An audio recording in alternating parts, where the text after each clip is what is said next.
But there are tributes that are pouring in on the passing of President Kalam, and we want to just take another look at that. As Shekhar and Nalin were saying, he was a man with a unique presidency. Prakash Singh, your thoughts as somebody who's been a keen, you've been in public service. Did President Kalam strike you as different from other presidents? Yes, he was definitely not only different. I would say he was one of the greatest presidents we have ever had. I mean, he held his office with aplomb, with great dignity, with apart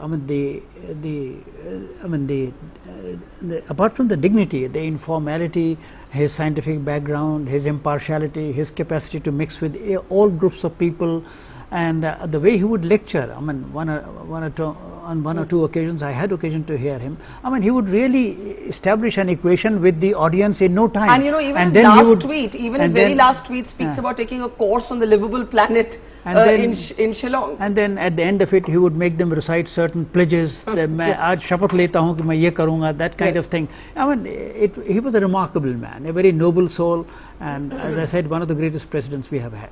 And Arun Jaitley is coming in now with the first response from the government. Many ministers expressing their condolences. Let's just listen in as tributes pour in on the passing of President Abdul Kalam.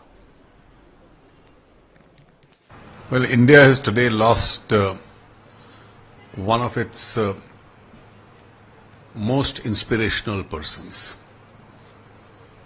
Dr. Kalam was not merely the president, but he was to every Indian a role model and an ideal citizen.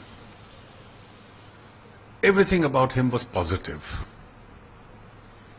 He thought well. He had positive ideas. His contribution as a scientist, his contribution as a president was unparalleled. He's left a void for all of us. The whole of the country will mourn his death, and we'll all continue to remain inspired by him. Hindi में क्या कहेंगे इस दुर्घटना पे? हिंदी में क्या कहेंगे?